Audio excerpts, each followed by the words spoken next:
Hello, I'm John Strishak with Alegria Rental Homes, a provider of quality rental homes to responsible tenants. And one of the things I'd like to talk to you about is risk management when it comes to investing in real estate and how to minimize risk.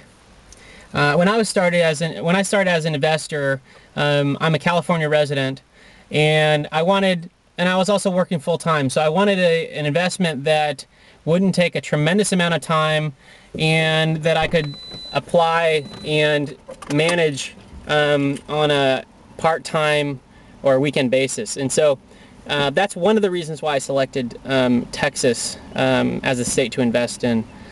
I also, over time, found ways of minimizing my risk. And I'm going to give you a list of those things. One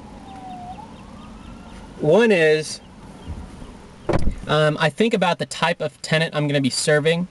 And the type of tenant I've chose to serve are new families, husband and wife with 1, 2, or 3 kids that are in the middle class. They want to live in quality, clean housing and good locations.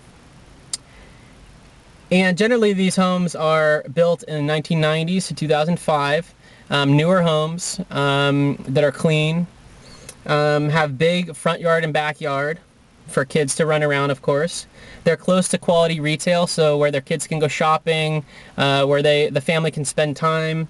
Attached 2-car garage, because they generally have a car and they want obviously the convenience of attached 2-car garage. And I chose to select 4-bedroom, 2-bath houses. In general, there's many more 3-bedroom houses, and there's relatively less 4-bedroom. So if you find a 4-bedroom, although they might take a little bit longer to rent out, once they're rented and you get a quality tenant in there, they're going to stay for a long period of time. And I've also found that I can buy a 4-bedroom house generally at a 3-bedroom price in Texas, because I'm buying only REO, foreclosures, and HUD properties. And therefore I can generate much more cash flow and a much better return. And I also, the last thing I want to make sure of is I want to buy a house in a neighborhood where at least 75% of the neighbors are owners. They're not renters. Because that's going to keep the quality of the housing up. Owners are going to take care of their properties. Renters tend to not take care of them as well. So you want to be in a neighborhood where it's mostly owners. So how do I limit risk? So by thinking about the person I'm serving, which is, and I chose to serve the middle upper class new families, because they're representing the lowest area of risk in terms of demographics of tenant types of people that rent properties.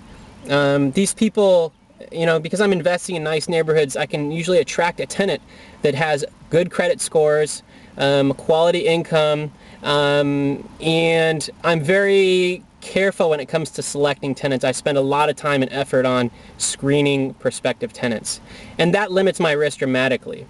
And I found that if I can attract a tenant with good credit scores and good income, that they will not risk not paying rent on time and not paying rent at all. So I have never, in over 7 years of investing in real estate, have had to do an eviction, and I think it's primarily because of that, because I screen tenants very, very carefully and only let tenants on my property that have good credit scores and income and rental history. So thank you very much for listening in today. Please tune back for more tips on how to invest in rental real estate. Thank you very much. I'm John Strishak.